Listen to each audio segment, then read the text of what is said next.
is Paxelle 6 today, your weather, and the day's news explained. Let's get to it. Right now, it's 96 degrees and sunny in Chaparral, with winds out of the east-southeast at 3 miles per hour. We're headed for a high near 100 today. Here's a live look from Riley Town.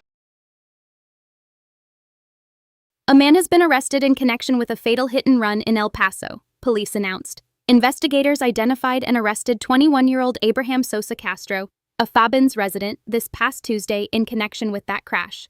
He now faces a charge of collision involving death, a felony offense. The victim was a 76-year-old man. Police say Castro is currently in custody. Additional details about the crash itself, including exactly where and when it occurred, are still coming in, and we'll bring you more as this story develops. Sometimes the hardest thing isn't finding help. It's finding someone who simply understands what you're going through. The Las Cruces Museum system is betting that a familiar, welcoming space can make all the difference. Starting this July, the system is hosting what they're calling grief cafes, free, drop-in gatherings held on the third Tuesday of every month, right here in Chaps. These aren't therapy sessions, and organizers are clear about that distinction. No counselors, no structured treatment, no homework to take home. Instead, think of it as an open room where neighbors can sit down and talk honestly about loss. And that includes more than just the death of a loved one. Moving across the country, starting over at a new job, navigating any major life change, all of that counts as grief, and all of it has a seat at the table. The idea actually grew out of a series called Death Cafes the museum system ran a couple of years ago around Dia de los Muertos. Those events were popular enough that attendees kept asking, "When's the next one?"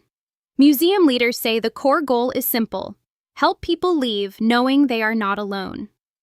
And the program is expanding this August in observance of National Grief Awareness Day, with 3 extra sessions added to the calendar. There's also a grief and safety fair planned at the Railroad Museum on August 29th, running from 10 in the morning until 1 in the afternoon. If you want to know more or find the exact schedule, the museum system's Facebook and Instagram pages under LC Museums are your best starting point. Here in Chaps, housing affordability is a concern many families and lawmakers have cited, so a decision expected in Washington this week has drawn local attention. Here's where things stand. Congress passed a housing bill in June with wide bipartisan support, and a constitutional deadline is now approaching for President Trump. Under the Constitution, a president has 10 days, not counting Sundays, to sign or veto a bill. If he takes no action, it becomes law on its own. That deadline falls at just after midnight this Saturday morning. The president has indicated he does not plan to sign the bill at this time. Not over objections to housing policy, his office has suggested, but as a negotiating move. He wants the Senate to first pass a separate election security measure called the Save America Act, and he is using this housing package as leverage. A legal question now surrounds that strategy. Congress is currently on a July 4th recess, and some legal analysts argue a recess is not the same as a formal adjournment. Meaning, under that reading, the clock continues and the bill could become law without his signature if he does nothing. That interpretation is not universally agreed upon, and the White House has not publicly stated its legal position. The bill itself, called the 21st Century Road to Housing Act, is a wide-ranging package that would aim to expand the housing supply, update regulations on manufactured homes, loosen some construction requirements, and adjust federal loan programs for lower-income Americans. Some housing analysts have cited estimates that the country faces a shortage of roughly 4 million housing units. The bill passed the Senate 85-5 and cleared the House 358-32, drawing support from a range of housing groups. So come Saturday, the question of whether this becomes law by signature, by silence, or by veto will be answered. A new medical proposal is drawing attention tonight and prompting debate across ethical, medical, and legal circles.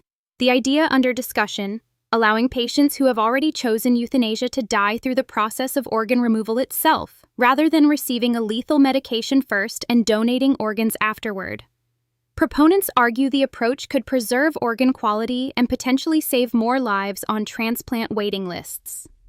Critics, including some ethicists, physicians, and patient advocates, argue the line between the end-of-life process and a medical procedure becomes harder to define under such a framework, and that it could affect the doctor-patient relationship. Questions have also been raised about whether patients can give fully free and informed consent to a process of this nature.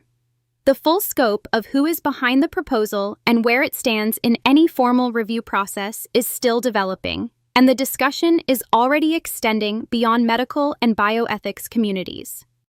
If you're settling in for the afternoon here in Chaps, you've got company. KTSM Plus is live at 4 p.m. with a full team in place. Tirza, Kelly, and Robert Betts are all at the desk and ready to walk you through the day's stories. It's your local afternoon block, right here in the borderland. That's your Paxelle 6 update. Stay right here on Channel 6.